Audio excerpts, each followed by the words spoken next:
Hey, Lioness, welcome to the show, Lioness Conversations, where we help women be brave, to lead with confidence and joy, and to find your path to the most meaningful work of your life. I'm your host, Jen Porter, leadership and empowerment coach for women who are ambitious, heart centered, and ready to change the world.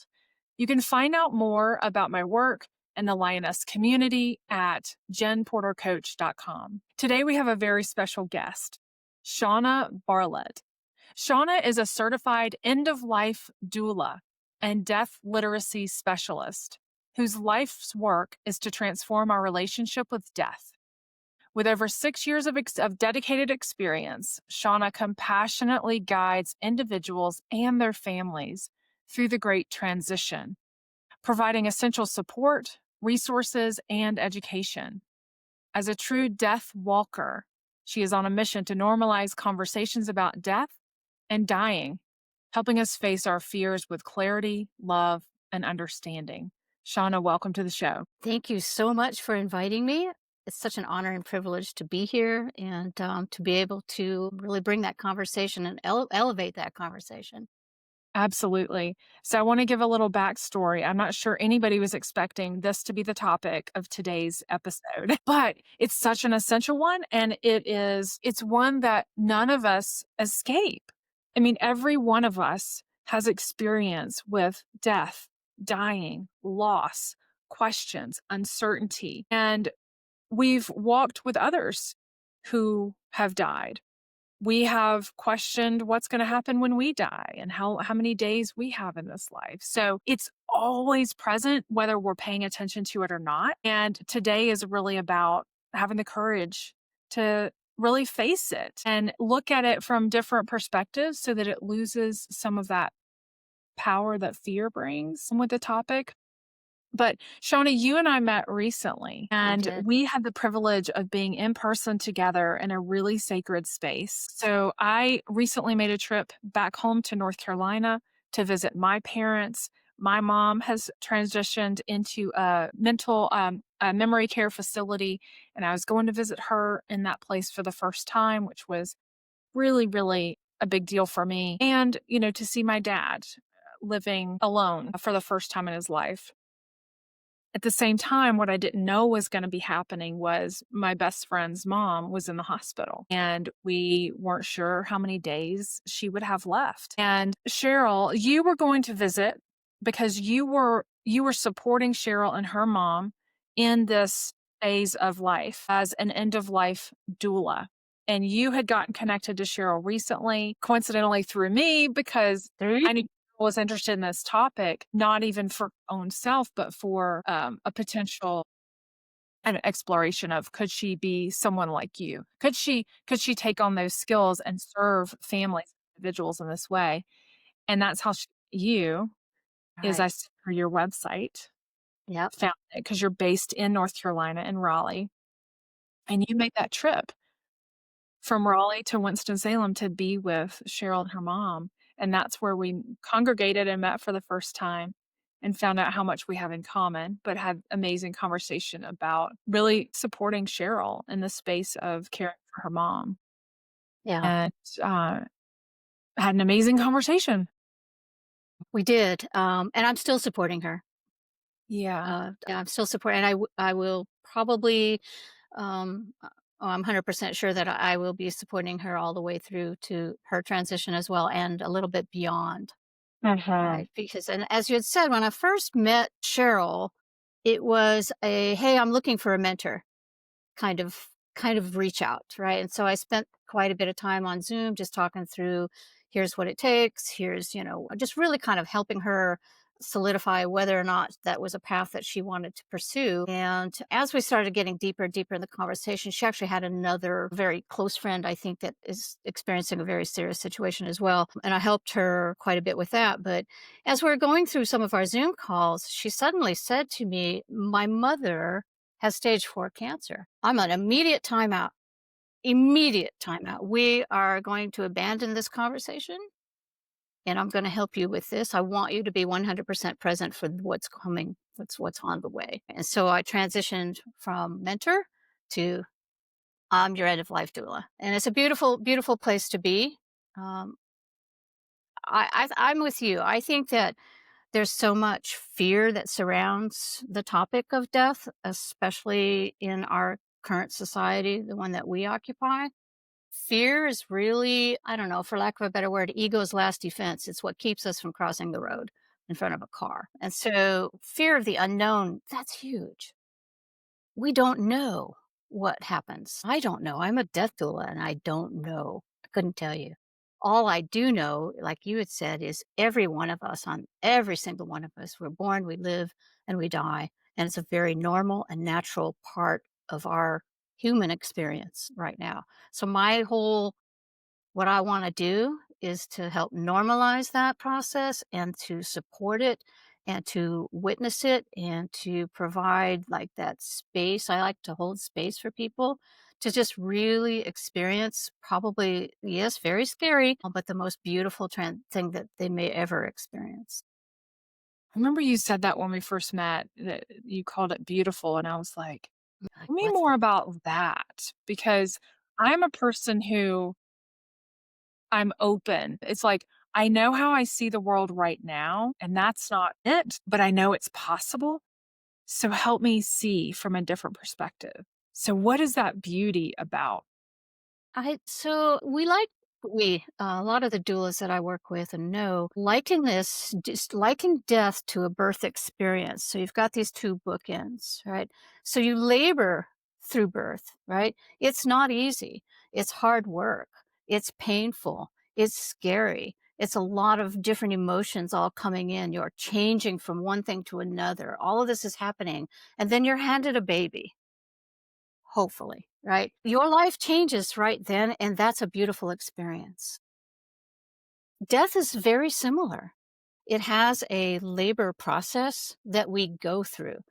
And when we're fearful, we're not present with the experience. We're not like really embodying everything that is happening, and we're not like really allowing the family and our loved ones to be there with us and to experience this process, this labor that's occurring.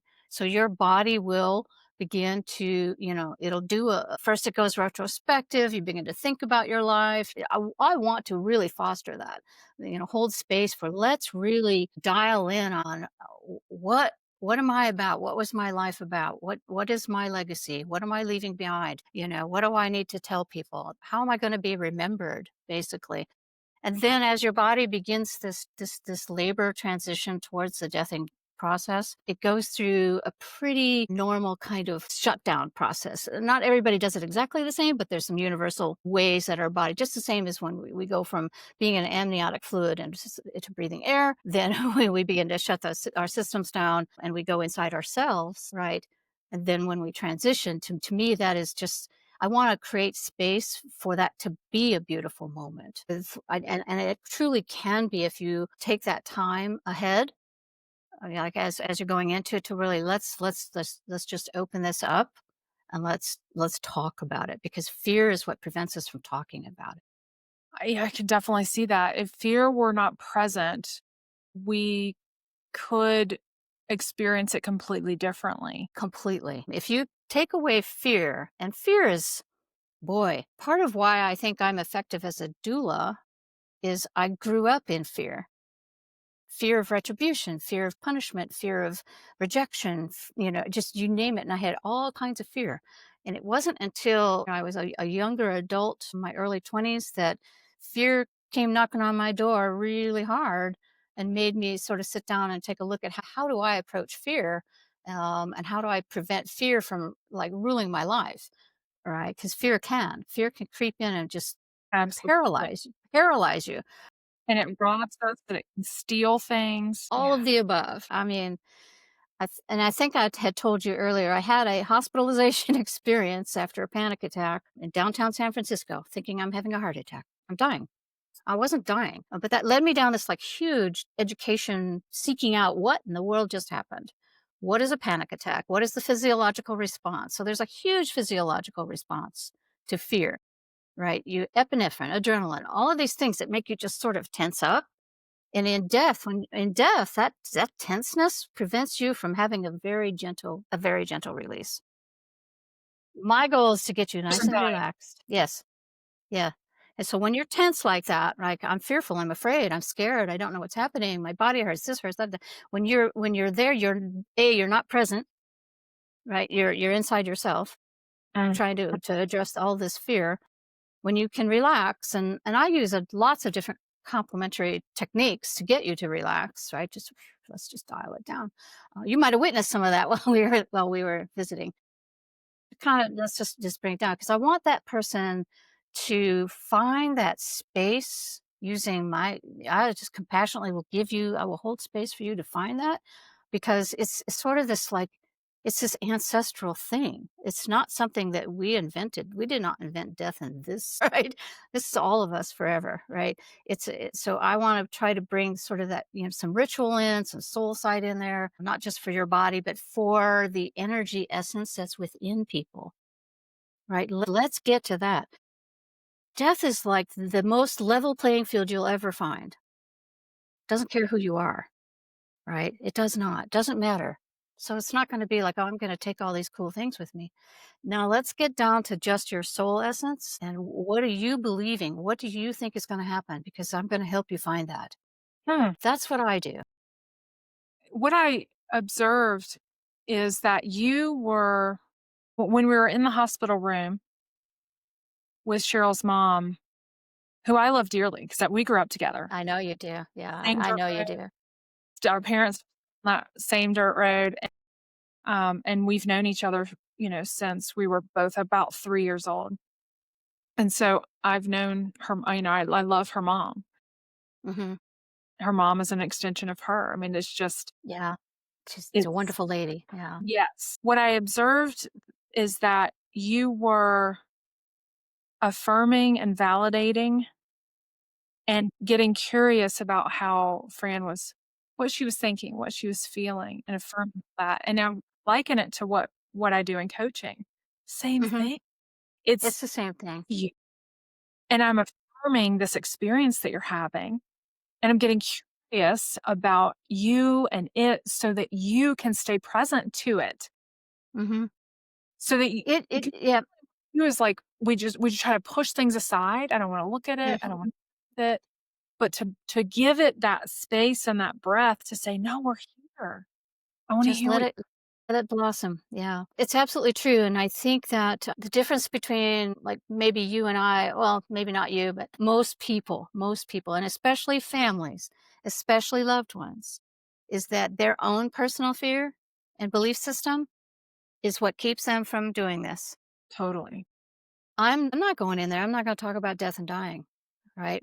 Because it challenges them too. Exactly. So part of what I do is mediate those conversations, talk to the patient, and then I'll look right at the family member and say, so what do you think about that? Mm. Right. And I'm providing that safe space. And you saw it, it's safe.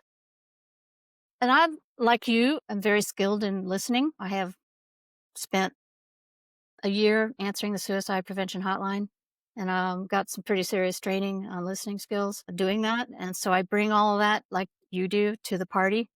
Just like active listening or reflective listening or pausing. I mean, and I find that the more that you pause, the more, especially with this topic, because it's such a difficult topic, the more you pause, the more space that you're creating for them to feel safe to speak.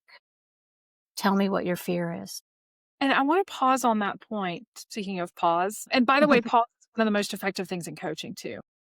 Yeah, here too. When you're giving the space to pause, it allows that person to have space to actually understand what's happening because we don't always know, right? It's not like the answer right here or on the tip No, of our tongue. We have to actually concentrate a little bit to see what are we experiencing? What am I feeling? And what are the thoughts that are going through my mind right now? But I also think resistance is at play here, it is. Yeah. particularly in the dynamics among the parties involved. Hmm. Every has their own dynamics and ways of being. Oh, yeah. And it's not natural. It's not typically natural to lean into these kinds of vulnerable conversations because of those dynamics that are typically at play. And so resistance that's coming from all parties, right? It's like the person that is dying may be resistant, show vulnerability to their loved ones because they're trying to be still strong for loved ones. The loved ones want the person to be scared. And so they're changing the subject and talking about the weather, So there's Oh, that yeah. resistance It's to these quite kinds. true. I actually, and I think this happened before you arrived. Again, is dynamics is a big deal for a death doula because I deal with family and the dying at the same time. And that's the family dynamic is a whole nother topic. Probably could talk for 4 hours about what happens when and especially in a dysfunctional family, right? Especially where you grow up, you have dysfunction, and suddenly your parent is dying. Oh, okay, well, we've got all these other issues we never dealt with. And now this is happening. So it's a really difficult dynamic to deal with as an outsider. So the way I approach that, and I know you don't really get involved with the families, maybe I will go one on one, right? I typically will have one on one talk first with my client. In this case, I would have been Cheryl's mom. I talked to her privately to give her that space to so I am creating a container, and I might have used that word when I saw you, creating a container, and that's her container, and we're going to talk here. And then I did take Cheryl out of the room, and we went and had a nice coffee, and we can have a completely different conversation, right? That she may or may not follow up with, and in her case, no, but that's very normal. That's very normal, and I recognize that, right? That this is the dynamic, right? And then I've even seen the two of them, like not in this case them, but the parent or the dying person and the loved one, just and it's really the ability to read a room. That's kind of what it boils down to. And I'm pretty good 'cause I spent a decade in human resources, so I'm really good at, yeah, I can read the room and I can see that we're going to go sideways here, and I'm going to, whoop, okay, interject, and we're going to move a different direction because my goal is not to upset anyone. My goal is to just witness and to help by offering, education and clarity, and most of all, that space that they need to process what's happening. And sometimes it doesn't happen at all on a given visit. Sometimes when I show up, the client will say, I don't want to talk about it. And I'm like, okay, what's your favorite recipe? Because that's really, again, validating that I know that you don't wanna talk about it. I know that it's a hard topic, but let's talk about your favorite recipe, and maybe at the end of that, then after they've trusted that I'm not gonna blow them up on anything, so let's circle back to that, right? Mhm. So it's just really, ongoing conversation that I love to have. It's my favorite thing to do is to sort of, like, help people just understand how normal this is and how there's so much opportunity, even just opportunity to resolve some of this dynamic issues between families. That's opportunity, right? Do you find that this might be a strange question given the topic, but do you find that the people involved actually have the same goal or are goals established? For example, what do you really want out of this experience? Yeah. They're very rarely the same goal. It's very rare.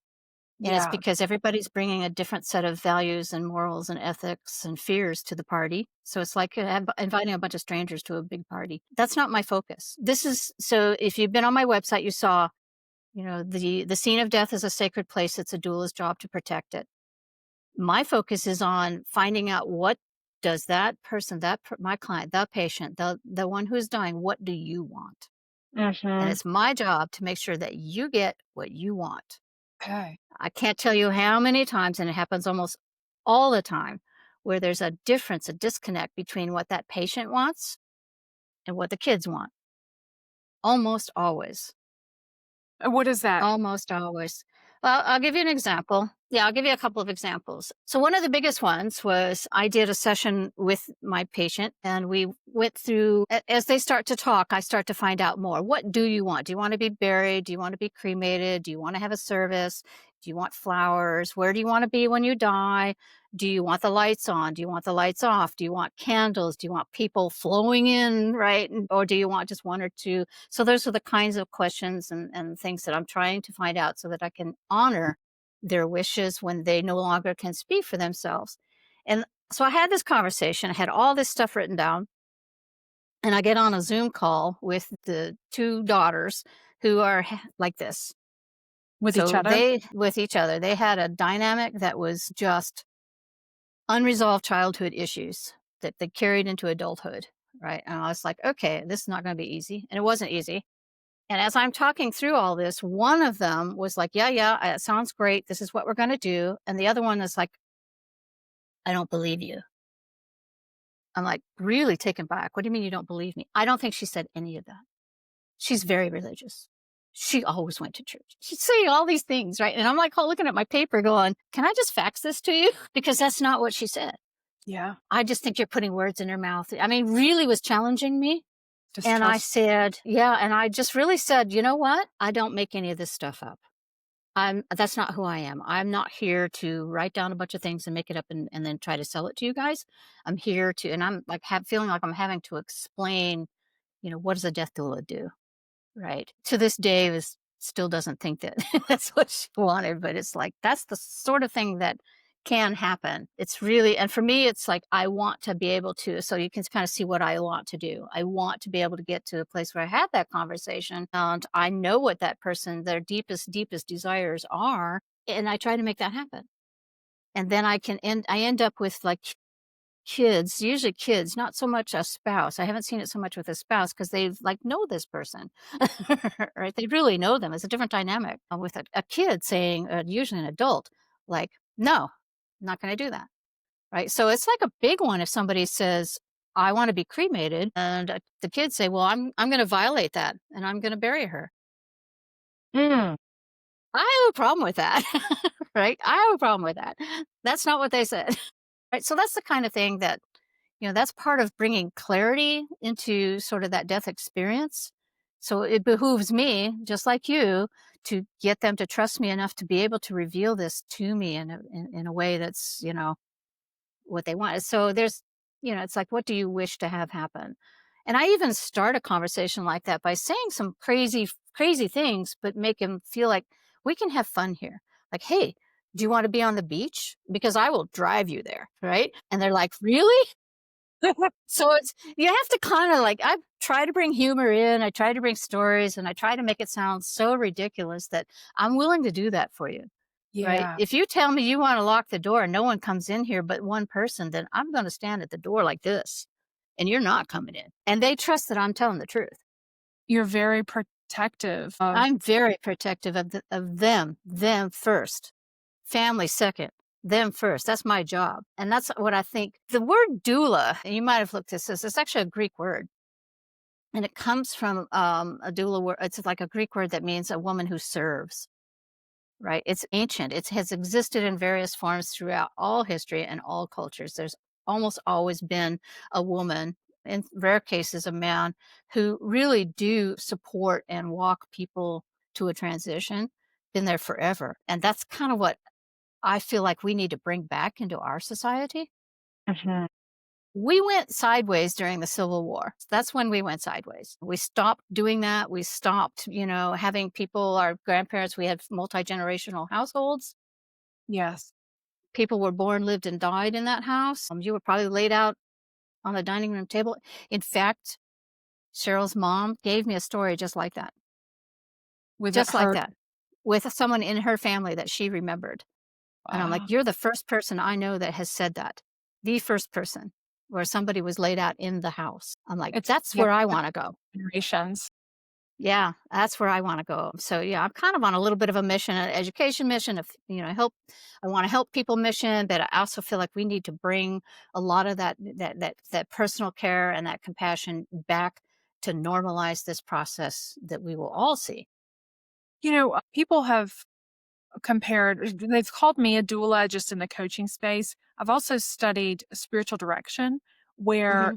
likened to a doula, where you're holding space, but you're not the expert, and it's that's, I'm thinking about the medical system And I'm Mhm. thinking about the difference between a hospital stay and a doula. So, and Yeah. I know we need both of those things, but a a doula and in coaching, we see the client as the expert. The client Mhm. holds wisdom Mhm. for our own Mhm. life. And so Yeah. it's not me coming in or you coming in saying, these are the steps, this is the No. answer. It's helping to draw out what is already inside of that person. And now what I That's think has right. happened is we have lost the ability over generations is what I mean, to trust the wisdom that's within us Mhm. and to trust ourselves. So we've given that away. We've given our power away to others. Specifically, I think about what happens in the medical world where Mhm.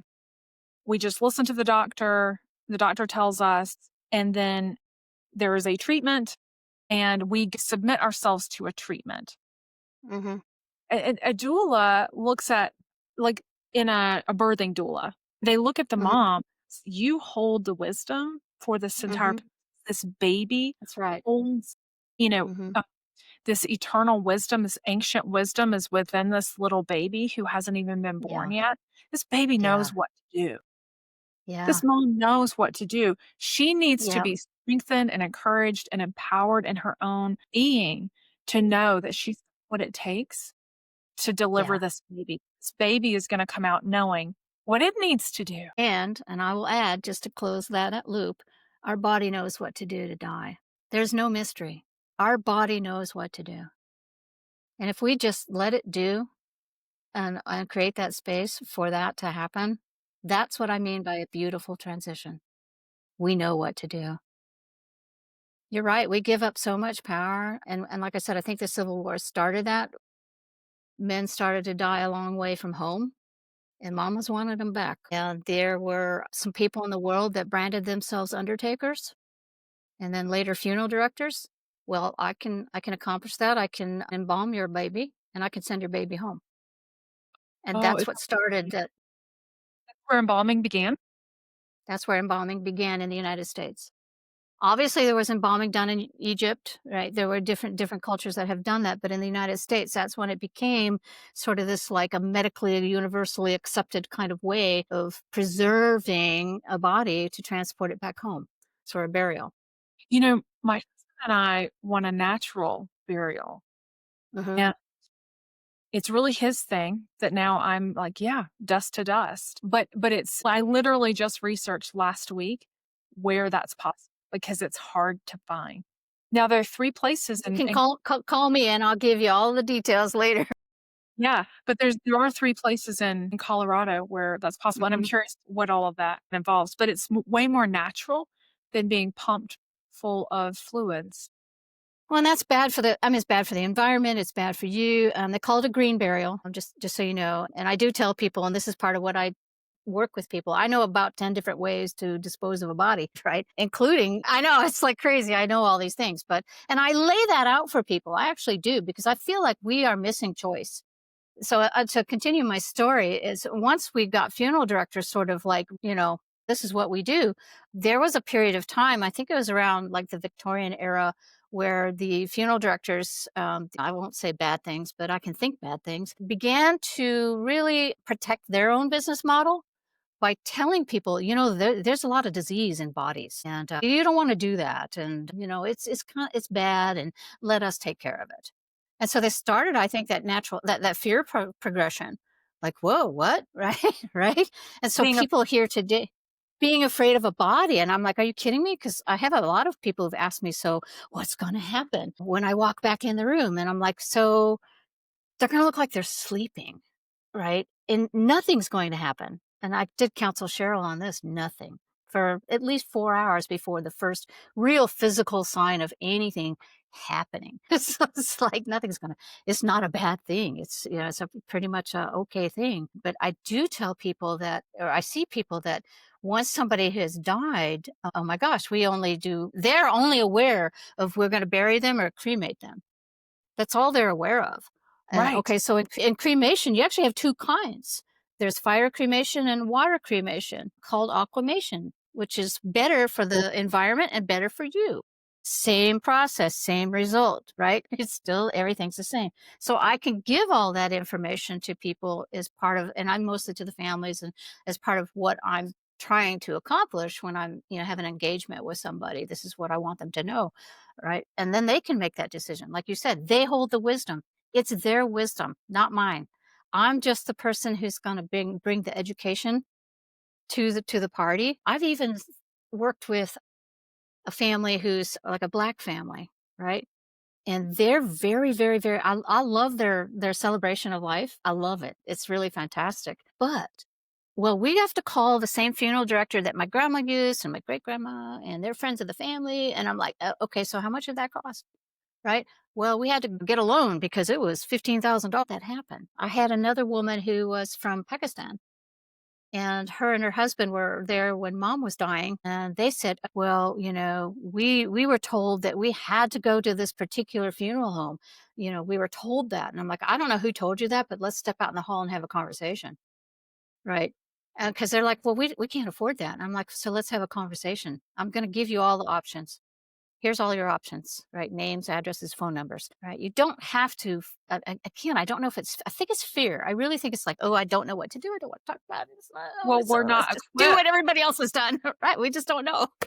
It se And that's where I come in.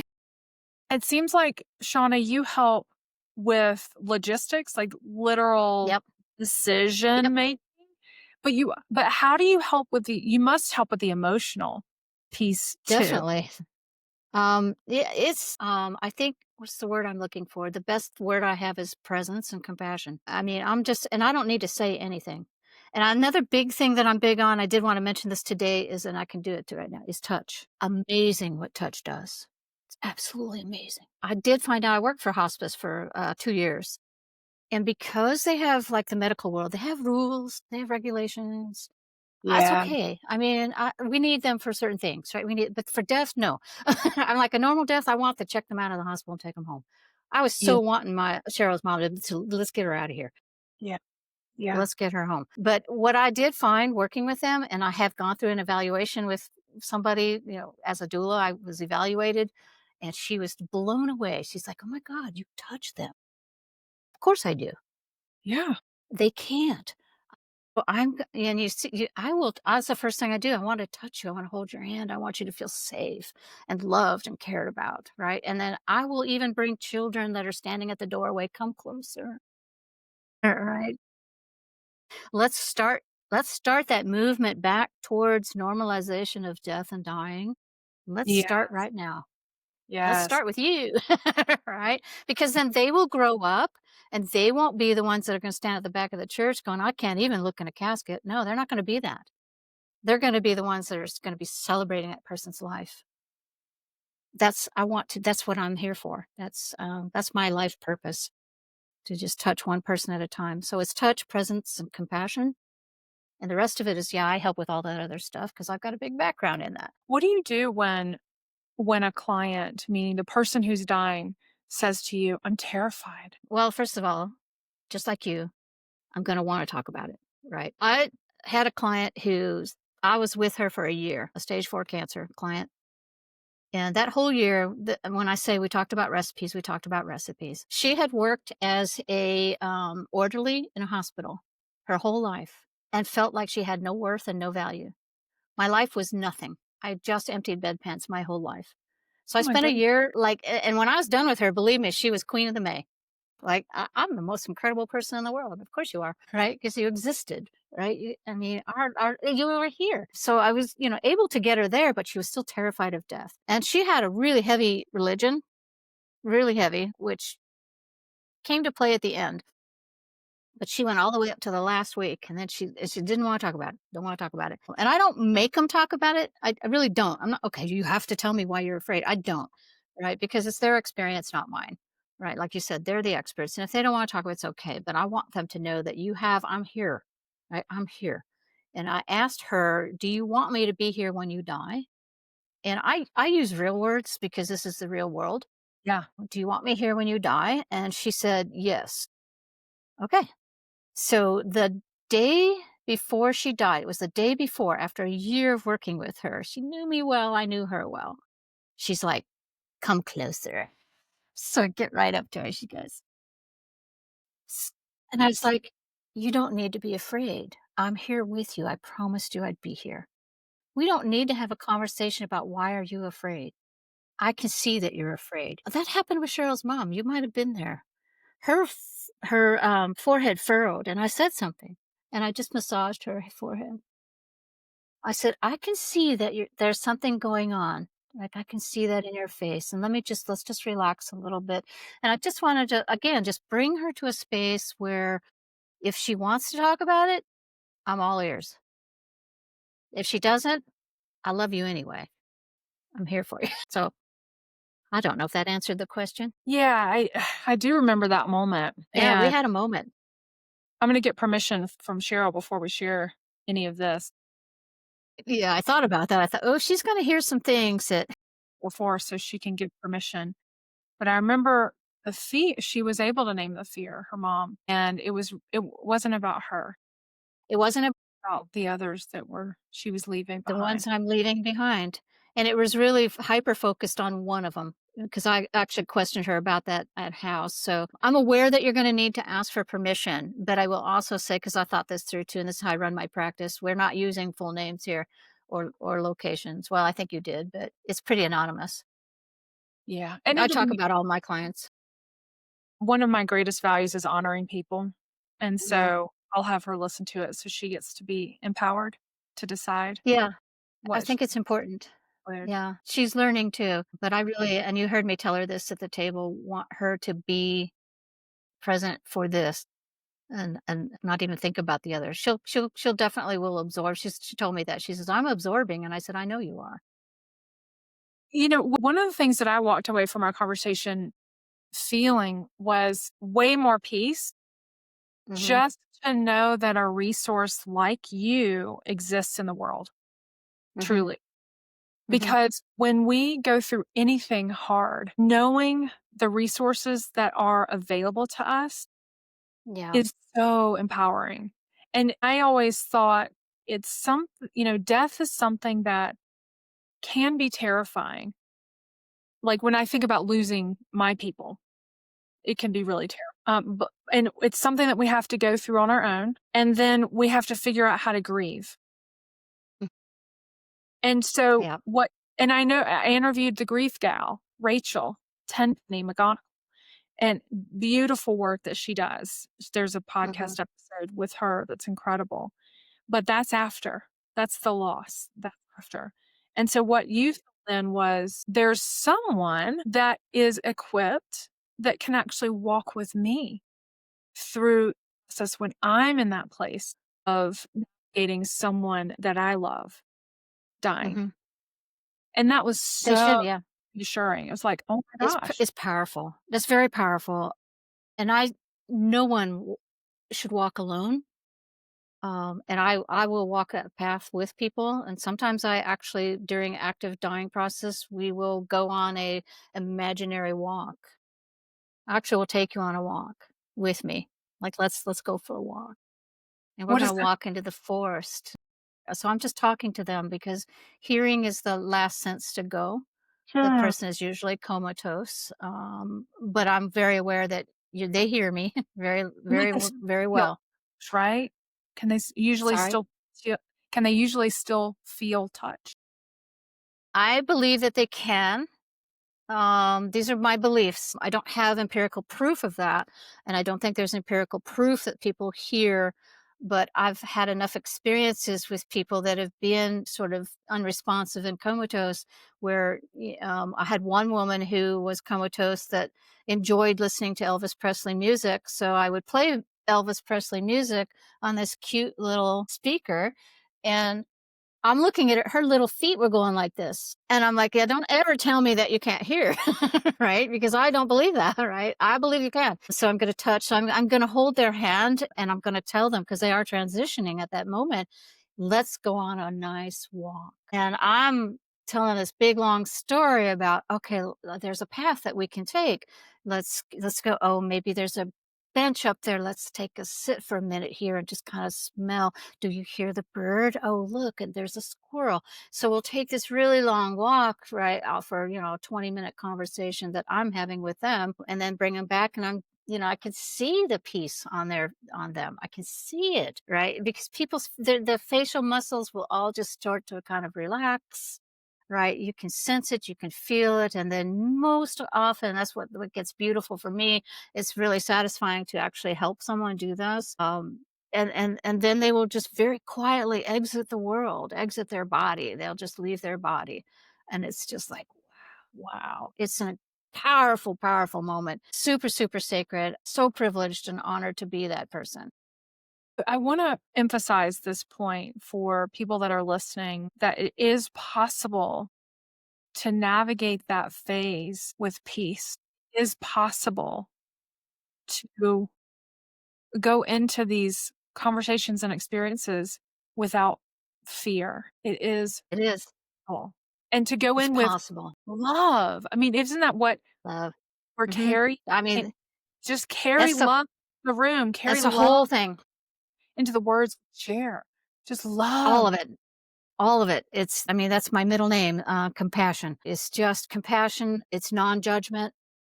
And it's meet that person right where they are. It's not about me. Part of what has brought me to what I do is my husband's death. And it was really a lot of anger and bitterness and a whole lot of things that I was feeling as we went into it. But as he was established in my house on hospice in my living room, and I realized, okay, he's dying, and I'm becoming the doula suddenly, and the person who's his wife. This is my soulmate dying, and it hit me like a ton of bricks. It was like a ton of bricks. I was like, I'm not the one dying. What's my problem? I'm not the one who's dying, right? He is. And so that's when he got the best of everything that I could bring to create that experience for him. And really that freed me, right? So it's really I'm a winner as well. I mean, like I've done a lot of really difficult deaths, especially at the hospice home where they would require you to sit and talk with like a psychiatrist after one that was difficult. And I would always walk in the room with this big smile on my face, like, wow. I mean, it's just such a sacred moment. And like I said, I'm so privileged and honored to be invited into that space. But for me, knowing that I helped that person in some tiny little way, right, achieve that peace, achieve that release, achieve that death. That, a lot of people coin the phrase a good death. Well, I don't know if that's the right word for it. Oh, it's a good death. All death is death. But I like the word more peaceful and an easy release. And, just whatever your belief system is, wherever you think you're going, I got you. I got you. I have your hand. I'm going to walk you to the door and I'm going to let go. So I think people that could listen to you today would think, wow, she's really clear, confident. She is so at peace, not afraid of anything. But it doesn't sound like that was your story most of your life. You had tremendous No. fear, had a panic attack that landed Hmm. you in ER. You have experienced, I would consider traumatic death. You get to say whether it was or not, death of intimate loved one, walked with people on the suicide line, the prevention line. So Hmm. how Hmm. in the world did all of your experiences lead you to this work? I've been thinking about this for a week now because I knew this conversation was going to occur. Feel like my DNA sort of I was already wired to walk this path, but just didn't really either know it or was able to do this death work until his death. It was really that was the sort of the catalyst. But along the way, my experiences, I had a horrible childhood. I left home at age 15. My parents were divorced, sat us on the couch and said, "We're getting a divorce. What do you want to do? Who do you want to live with?" And it was the first time in my life I found my tongue and said, "Actually, I don't want to live with either one of you." Whoa. And I moved out. I was 15 years old. I got married at age 18. I had a premature baby. She was born at 7 months. And I had an experience with the medical world that was shocking. It's just here I had a new baby I had to go home without, and just all of that could die, not die, gonna die, not die. She's here today. She's the mother of my 3 grandchildren, and I'm very lucky to have that. And then I had my first husband. I had a crazy divorce. I met my second husband and had an affair. And I'm like, so this was the first time in my life when I said, you know what? This is what I mean by the Eminem thing. I have that quote here. If you had one shot or one opportunity to seize everything you ever wanted in one moment, would you capture it or would you let it slip? And that was the one moment when I first saw him. I am not going to let this slip. And I knew it was going to lead to a messy divorce. I knew all of that, right? It's like, but I need to be with that man. And we spent 38 years together. This was the This is soulmate? this is my soulmate. And I was married. I had a child, and I knew that I needed to be with that person. And again, it was like it's addressing that fear, that guttural fear, right? And grabbing that one thing. Am I going to let this slip or not? I would pine for the rest of my days if I had done that. So I did that. Then my first husband died of a heart attack at 28. My first experience with shaky death, right? Death. Then I decided that, well, my sister was very suicidal. She had 8 attempts on her life, and my mom was scared out of her mind. And so my mom kept calling me, you have to do something. And I'm like, what do you think I'm supposed to do? So I'm full of fear, right? And this is while I'm having panic attacks because my husband had kidnapped my child to get back at me. And it was just this messy, messy, messy thing. And so I'm a mess. Like I'm trying to put myself back together. I actually went and took a class at college to understand what is anxiety, right? How does this work? And I really started to understand sort of that physiological response that, fear, what does fear do to you? What does anxiety actually do to you? And when I started to address that whole, I understand the epinephrine and adrenaline dumping in my system. And when you have panic attacks and anxiety, epinephrine and adrenaline are normal drugs in your body. But when you're suffering from panic attacks, they don't dissipate like they do a normal person. They take hours. That's what makes you all kind of. So my Wow. sister was suicidal. I decided to go to suicide prevention and ask them, like, hey, can you give me some training? Because I'm getting these phone calls. And these aren't easy phone calls. And I know that the people on this podcast are, understand we're talking about death. I got a phone call one night that said, I have a gun to my head. What are you going to do about it? Wow. And I had already gotten the training, and I'm like, so I want you to hang up and call 911. Right. So I was not freaking out. Right. I was like thinking clearly and tried to help and, just kind of. So she ended up living, but later did die. So I spent a year talking to suicidal people. That taught me a lot about just listening and being present. You don't have to do anything except answer the phone when it comes to that. Just answer the phone. Then they're connected with, okay, somebody there. There's somebody there. You know, and I've heard it all. After that, things kind of settled down for a little bit, but then my husband, my soulmate, I discovered he was an alcoholic. And that was the longest 5 years of my life. And the last 2 years were the worst years of my life. The worst. Just watching somebody self-destruct. And I'm telling you, it's a light story because, it's hospitals, it's rehabs, it's ambulances, it's fire department, it's the sheriff, it's all these people. And then one day, my daughter and I came in and found him on the floor. His eyes were bright yellow. And I said, your liver's failed. We're done.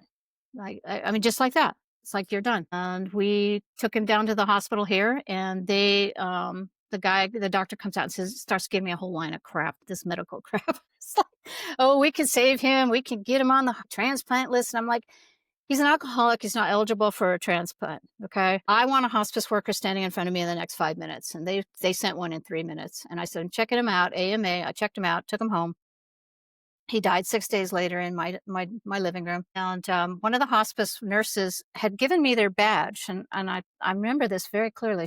He gave me his badge and said, you're doing a better job than I am. And I'm like, that's when I decided, you know what? I think I should be doing this. I think I'm the person. I'm starting to like figure out that all of these bad experiences, all the suffering, all the struggles, all of these things that are happening to me are there for a reason. And I felt, and I do feel this today, when I am aligned with my purpose, like a plumb bob, can't quite see it. So imagine a plumb bob going through your body, kind of like a Jenga sort of thing. When I am aligned with my purpose, I feel fantastic.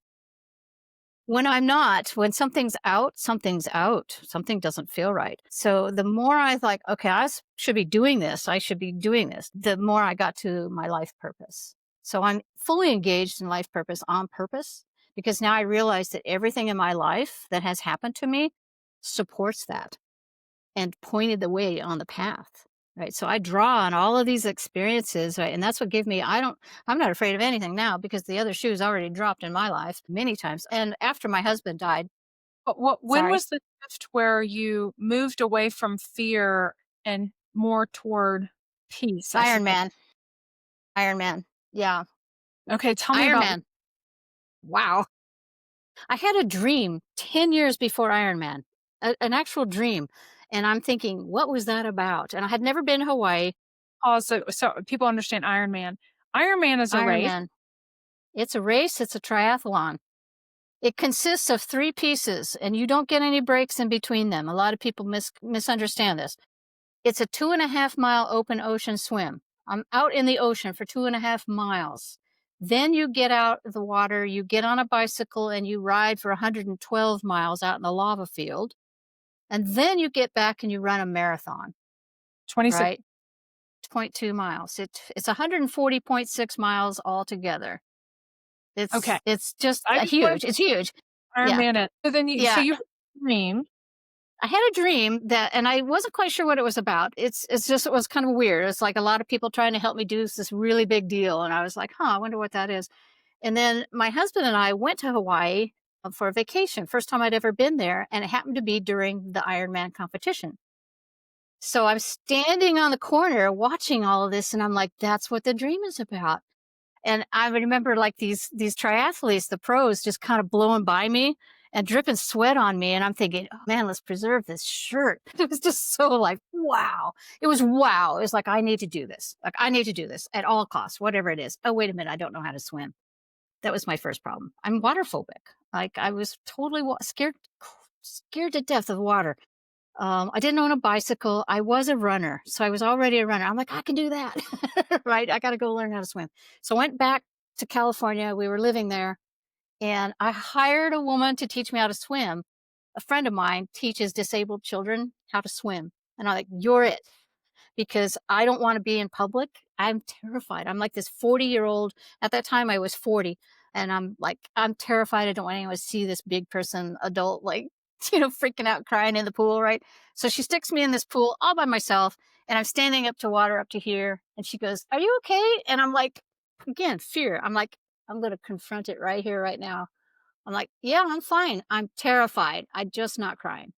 I'm terrified. Right. So about a Hmm. year later, and I'm actually swimming. I had an incident in the ocean with another coach who taught me how to do the ocean. It's a different place. It's a very scary place. And I always use a flotation device. And we get out like, maybe a half a mile, and she stops me and she looks at me and she teases me about this today. And she's like, so, Shawna, what would it take for you to give me that flotation device? I mean, I'm like standing there for 5 minutes, or I'm treading water for 5 minutes. I'm like, I'm thinking this through. What would Huh. it take? So she's obviously got confidence in me that I don't have, right? Mm. So I gave it to her, right? So I did that. She taught me how to ride. We pulled up one day to do a test ride, and the wind is blowing, bikes are laying over, and I'm like, oh, maybe we'll do it another day. And she said, get out of the truck. I loved her. I was like, okay, I love her, because she didn't let me cave into my own fears, right? So the race day showed up. I thought for sure I'm going to throw up. I mean, I'm going to throw up. And I said to my coach, huh? Were you were so nervous?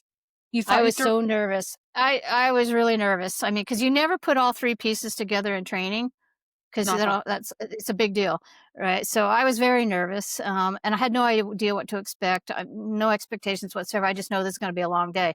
So he said the funniest thing to me. He goes, "Well, if you throw up, just turn the other way and just kind of get it away from everybody else." And I'm like, "Oh, okay, he's got an answer, right? Whatever." So I do the swim 2.5 miles, and I'm thinking, and I'm very like zen about the whole thing.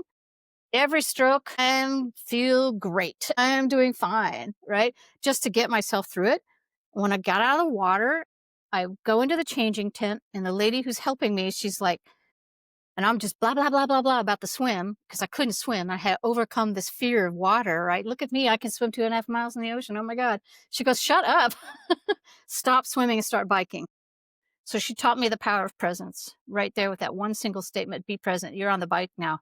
You need to do that, right? So I go do that. I come back. It went really well. It's like 7 hours on a bike will kill you. Trust me. Then I get on the run and I'm running with this lady who's like, I was 50 at the time, and she, I think, was 74. That's like 4 years older than I am today. 74. And I'm running with this woman, and I get to like 13 miles in, and I hit the wall. I'm like, that, I'm done. I'm done. I'm like 12 hours into this mess, and I am done. She goes, kills me. She goes, honey, she's like from Texas. Honey, I so wanted to finish this race with you. I'll see you at the finish line. It's like, and I'm walking. I'm like, I gotta walk. But I think she really gave me that, you know what, you can do it. Right. You can do it. Just walk it off and you'll be all right. So I did, but 14 hours and 56 minutes later, I crossed that finish line. And I'm telling you, it's the biggest thing in my life, knowing that I can draw on myself and what's Yeah. inside of me to accomplish something that big. And that's big. It's not trivial. That's a pretty big deal. And that's the world championships you have to actually qualify for, which I did. It's pretty big. But that's their Ironman's mantra is anything is possible. When my husband was dying, somebody told me that you're an Ironman. You can do anything. A year later, my sister died of an overdose, and I was an Ironman, and I can do anything. And I went out there to help her. I mean, I checked her out of the hospital too. I hate hospitals for that. She's dying. We're going to get her someplace safe. So I think that that's right after those two deaths. And this is an important thing I wanted to get across is, and I have, like I said, tattoos on me. There's a tattoo on here that says Amor Fati, which Friedrich Nietzsche. It's a way of thinking. It's a way so it actually translates Latin to love your fate. And it taught me how to describe my life in ways that see suffering and loss, not only good, but necessary. Because I wouldn't be doing what I'm doing today had I not had all of these really intense experiences. And it took me a long time to really step into that power, right? You know what? These aren't bad experiences. These are experiences that I've had that are very necessary and that I love. Like, I look back and I'm very grateful for my husband's death. It sounds terrible and weird, but we had 38 really incredible years together. The death was hard. It was very hard, but I'm able to do hard now. Very hard. Very hard. I don't have any fears anymore. Been through a lot of it. And that's Yeah. just one of the things. But it seemed like I was granted all of these experiences. Why am I having all these intense experiences, right? I think it's to help people. And Mhm. when I feel aligned, again, it's like that plumb bob thing when I really feel like, and that was the hard part for me stepping into this role as a death doula, was to step into it with humility. And I don't normally talk about how I got here. Mhm. Right? Not It's not that at all. It's that I'm going to pull all of the experiences and all of the knowledge and all of the wisdom and that I have to help you. And if I can help one person, just one, I'm happy. I'm aligned. And I know I help more than one. I define the lioness, I used to define it as feminine strength, grace, and power. And I'm actually evolving how I'm defining it. I'm defining it more now as feminine strength, divine purpose, and love. Do you feel that your lioness energy shows up when you're with people in this role as death doula? Or is it something different? I think it's there all the time, Jen. It gets more intensified and it's more focused when I'm with someone. Mhm. Um, but I carry that into everything that I do. Like, I have a cat and he gets it. Right? He gets that. He gets that from me. He gets that energy. Everywhere I go. I can be in the grocery store, right? And if somebody needs help getting something off the shelf, I'm your go-to. And I don't wait for permission. I'm your go-to. I'm supposed to be standing here. So yeah, it does get more, I think, it crystallized. I'm trying to think of the right word, more focused, more like a magnifying glass, right? When I'm with somebody, I really pay attention to all the things that I need to bring to bear to be that lioness, to be that person, to be that strength. I do recognize that when I walk in the room, and you saw it, I am the strength. I'm not Mhm. looking behind me. I'm like, "No, that's me." Right? And I come into the room like that. That is me, and I'm bringing that into the room for a reason. That is my purpose. That is my life calling. If someone is thinking about having a death doula help them, I guess maybe who is this? Who would be well served by an end of life doula? Who should be thinking about this?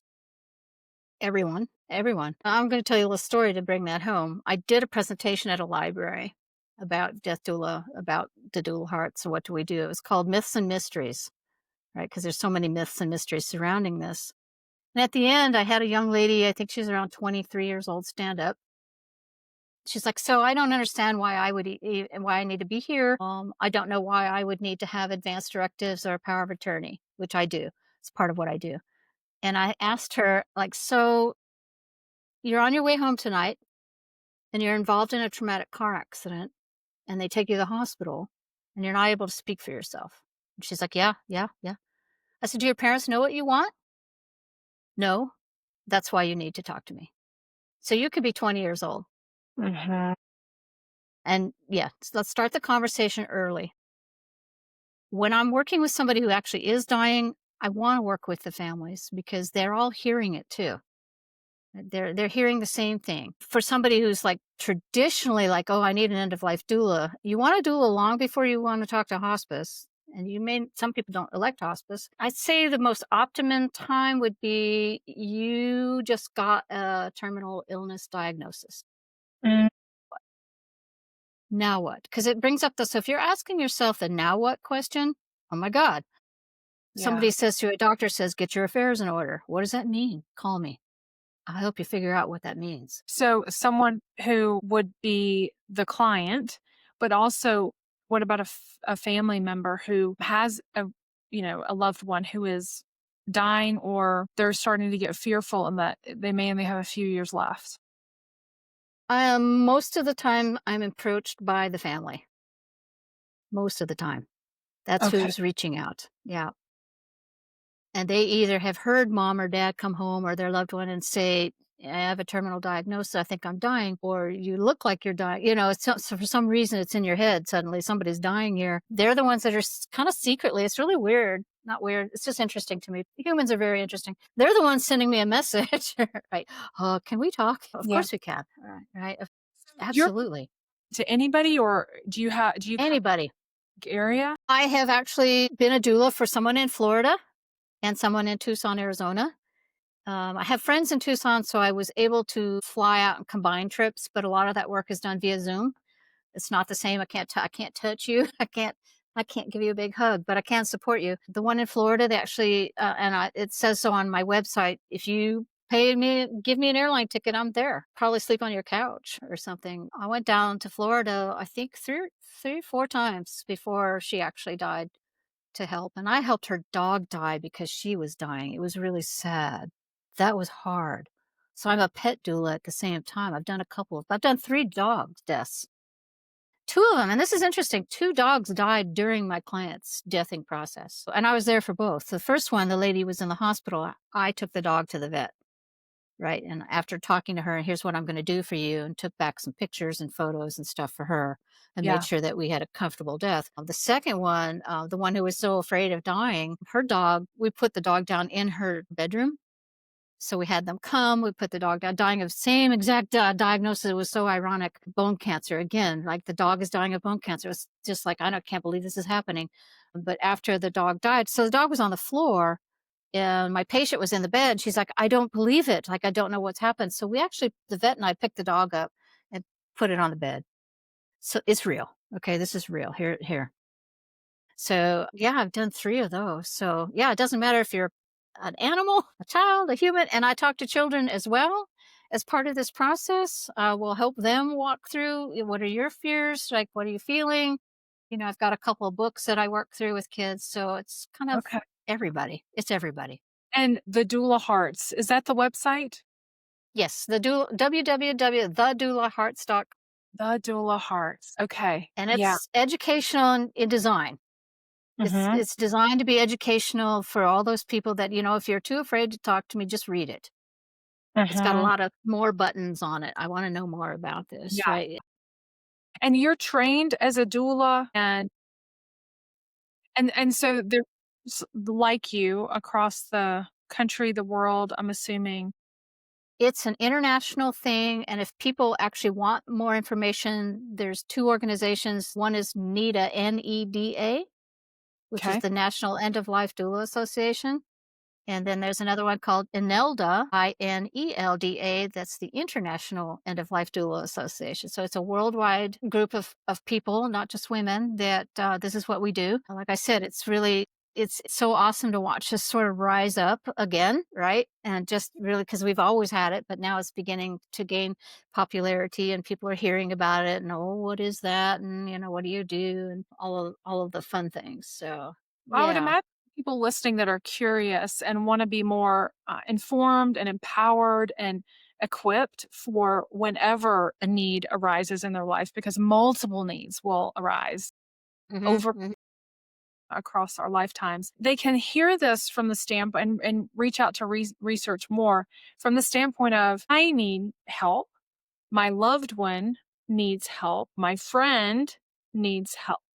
Someone in their life might need these services and they may want to learn more about that. They also may be thinking, gosh, maybe I'm called to do that kind Mhm, of, mhm, and mhm, maybe even if they don't end up doing it as a mhm. profession, let's say, but just I can imagine that the courses would be equipping just for deal with our own lives. I mean, about half the people I was with, I trained through University of Vermont, the Larner College of Medicine, and I'd say about half of them did this course for personal enrichment.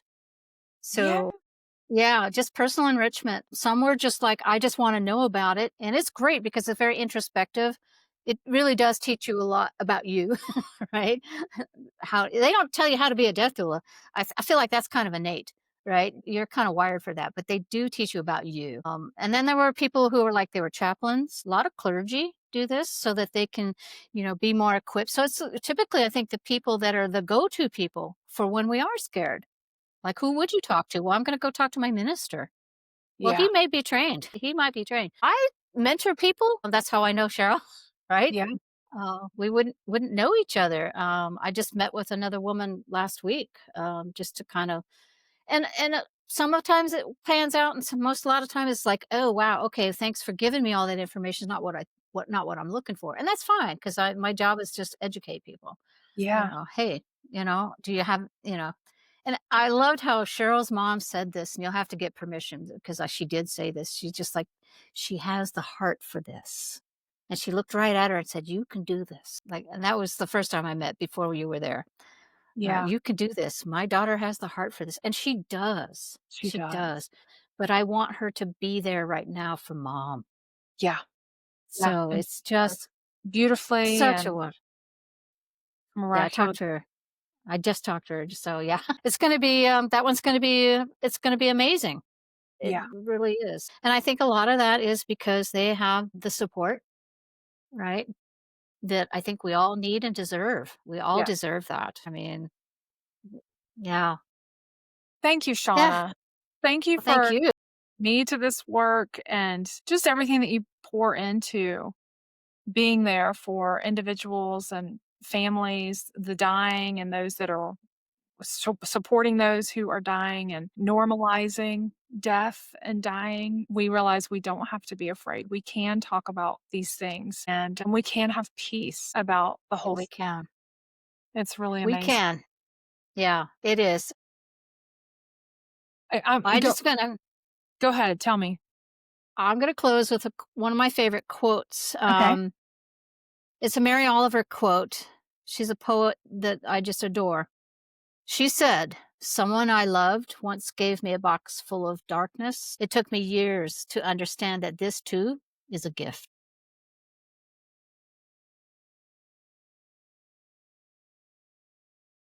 Shauna, what is your hope for where your work takes you? I think for me, I don't have any grandiose plans. It satisfies me. My purpose is to really touch one person. And I said this earlier, I know I'm touching people. I have a wall full of notes from people, right? And but that's not my focus. My focus is one person.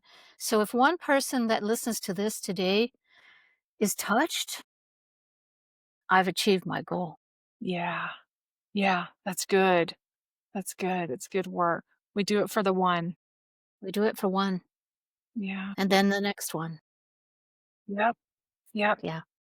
And this has Beautiful. been a great conversation. Yeah, thank you so much. Thanks for everything that you're doing. And I do encourage people, don't wait. If you've got that sense of compulsion rising up to reach out, go ahead and do that because we all need to be more equipped for these important seasons of life that can be scary for most people. And if there's one of us walking into the room a little bit more equipped and ready to bring peace and love to these situations, that's a really, really good thing. So thedoulahearts.com, reach out to Shawna. It sounds like you're open to having conversations and sharing and educating. So um, I hope this episode has been enlightening and you're reflecting in ways that will really help you and your families and loved ones in the future. So in the meantime, the lioness in me sees the lioness in you.